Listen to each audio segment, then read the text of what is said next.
Halo, selamat siang teman-teman RJ. Kali ini kita akan ngobrolin berkaitan dengan pertemuan kelima. Pertemuan keempat. Salah, sorry. Pertemuan kelima, sesi kelima. Pertemuan kelima berkaitan dengan studi kasus tetralogi buru. Tim Logika Berpikir Desain, DKV FBS Unindra. Kita sengaja, tim dosen ini sengaja untuk tidak menggunakan desainer sebagai percontohan, gitu kan. Kita menggunakan salah satu karya sastra yang terkenal dari Pramudia Anantatur, gitu kan. Salah satu karya novel roman yang paling saya suka.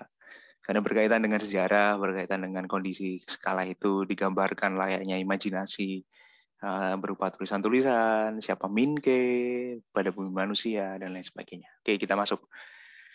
Pram sendiri merupakan sastrawan yang banyak dihajar. Dia berhaluan kiri, berhaluan sosialis, gitu kan. Pengasingannya di Pulau Buru itu menjadikan Pram itu membuat karya ini dikelompokkan di tetralogi Buru, gitu kan. Terdiri dari bumi manusia, kemudian anak semua bangsa, jejak langkah, dan rumah kaca.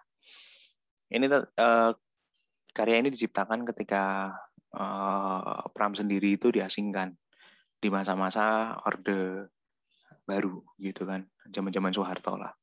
Kemudian mengambil latar Hindia Belanda di antara 1890 sampai 1910-an, di mana tentang Minke, seorang putra bupati dan pribumi terpelajar di era pergerakan nasional atau PN. Tentu Pram sendiri juga mendalami Minke ini menjadi atau menghadirkan Minke ini menjadi sesuatu yang dibayangkan oleh dia. Oke, ketika kita menggunakan logika berpikir desain atau design thinking-nya itu ada define. Nah, ketika kita mau mengkaji itu ada latar belakang dan rumusan masalah. Latar belakang tetralogi Pulau Buru merupakan novel atau roman karya sastra legendaris Pram berlatar pergerakan nasional. Tujuannya adalah untuk memperkenalkan kembali tetralogi Buru ke dunia sastra Indonesia dan dunia. Target pasarnya adalah pencinta sastra umur 15-50 tahun. Insight yang dihadirkan adalah sejak tahun 1981 dilarang beredar.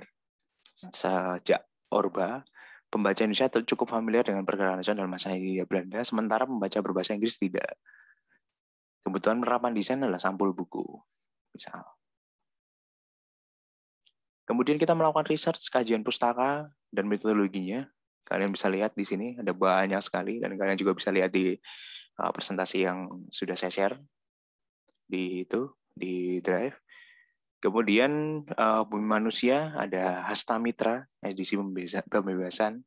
Yang tengah itu Bumi Manusia, tapi dari Lentera di Pantara. Dan yang kanan itu penerbitnya adalah Penguin, bahasa Inggris. This Art of Mankind. Kemudian kita membuat prototipe pembahasan atau solusi desainnya pada edisi Bahasa Indonesia. Ini mengkajinya ya. Edisi Bahasa Indonesia latar menggunakan suasana kota Hindia Belanda, kemudian tokoh utama Minke itu menggambarkan seorang pribumi berpendidikan pada terbitan Lentera, dan ketika bahasa Inggris menggambarkan alam Indonesia, eksotisme negara dunia ketiga, natural, stagnan, mistis gitu. Dan topeng etnik merepresentasikan manusia Indonesia sebagai bangsa yang tradisional. Itu merupakan aplikasi atau interpretasi simbol sih sebenarnya. Nah, begitu contoh yang bisa sampai pada titik prototype, gitu. Artinya mengkaji lebih dalam dari karyanya, tidak hanya sekedar membuat konstruksi-konstruksi yang dangkal, apalagi mencatut www itu saya paling nggak suka. Jadi ketika kalian mengkaji karya desain dari desainer, kalian harus melihat bagaimana latar belakangnya, bagaimana research yang bisa dilakukan, dan desain brief yang bisa kalian buat. Oke, tugas selanjutnya adalah silahkan untuk mencapai pada titik ini tadi, prototype. Jadi kalian bisa menggunakan software design, bisa menggunakan ini, PowerPoint, gitu kan. solusi desain yang ditawarkan, kemudian karya yang seperti apa yang menginspirasi gitu kan. Dan kalian juga sudah mengerjakan siapa orangnya, dan itu akan membantu kalian. Silakan untuk ditulis di web, gitu kan. Deadline-nya maju lagi seperti biasa sebelum hari Kamis.